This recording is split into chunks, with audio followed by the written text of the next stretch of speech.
to be invited to the annual conference of the Indian Society of Medical and Pediatric Oncology 2020 in Bengaluru. ISMPO is a professional body that brings together all medical and pediatric oncologies on a single platform. This conference, whose theme is, I understand, breakthroughs in medical oncology, is happening at a time when there are predictions globally of a huge surge in cancer mortality due to the fact that COVID-19 has led to delays in diagnosis and treatment of cancer. Amidst the pandemic, the ISMPO committee has decided to conduct the conference in a hybrid format, with both in-person and virtual meetings where participants from across the country will exchange their work on the exciting field of medical oncology. Medical oncology as a specialty is in its infancy, but thanks to advances on all fronts, it is making rapid progress in treating several cancers with excellent outcomes. From CAR T therapies to bispecific antibodies, immuno-oncology is progressing by leaps and bounds to address unmet needs in cancer progression as well as offer curative therapies, especially for pediatric cancers. Along with chemotherapy, conjugated antibodies, etc., etc., and of course, the whole field of chemotherapy itself is undergoing huge, making huge strides. The expertise of medical and pediatric oncologists is needed urgently at a time when India is witnessing a rapid increase in cancer incidence. India's burden of cancer cases is likely to increase from 1.3 million in 2020 to over 1.57 million by 2025. The Indian Council of Medical Research has said this in a report analyzing cancer trends nationwide. The ICMR's National Cancer Registry Program's 2020 report has identified cancers of the lung, mouth, stomach, and esophagus as the most common among men, whilst breast and cervical cancer are most common among women. According to the Lancet Oncology Journal, childhood cancers constitute 3 to 4% of all cancers in India, and it is estimated that around 40 to 50,000 fresh childhood cancer cases are added each year. Around 20,000 children remain undiagnosed and untreated, and as a consequence, succumb to the disease. As you know, most of these pediatric cancers are in the form of leukemias and lymphomas. And many of these pediatric cancers can be treated with bone marrow transplants and soon CAR T therapies.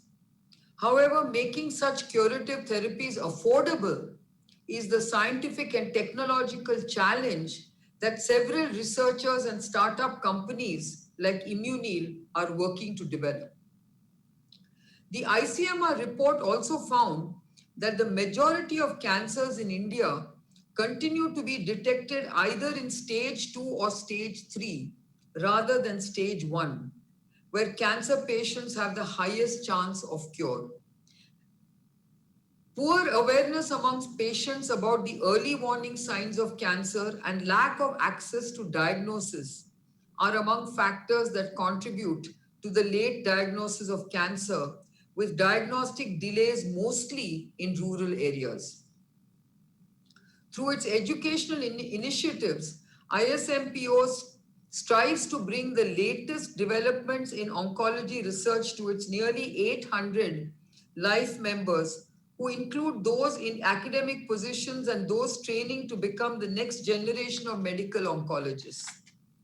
I am aware that ISMPO has collaborated with international oncology bodies like ASCO and ESMO for knowledge sharing activities. Let me say how pleased I am to see such a large number of delegates who have participated in this event this year. I understand there are almost 900 delegates who have registered, 120 national and 2 international faculties. This high level of interest truly reflects the worldwide importance of knowledge exchange on updates in cancer treatment in these challenging times. I would particularly like to thank ISMPO President and Organizing Committee Chairman Dr. Govind Babu, whom you just heard, and the Scientific Committee Chairman Dr. Prasad Narayanan for organizing this academic event and for, of course, inviting me to be part of this inaugural event. I remember having been part of the inaugural function of their earlier conferences as well.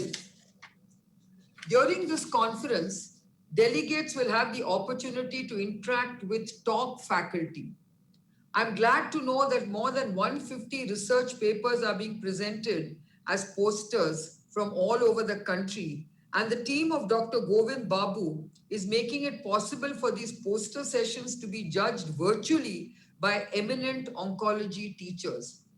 So apart from the challenge of holding this conference on site, I think there's also an opportunity to get the best of people worldwide on a virtual platform. On ISMPO's behalf, I would like to thank the session chairs and speakers who will discuss the breakthroughs in oncology, and of course the judges who have reviewed the high quality papers being presented during this meeting. I'm sure that every one of you will have a stimulating and interesting meeting here in Bengaluru, and of course on this very unique hybrid platform. I do encourage you to use this opportunity to interact with each other in this unique environment and exchange your experiences to help shape the future of cancer treatment.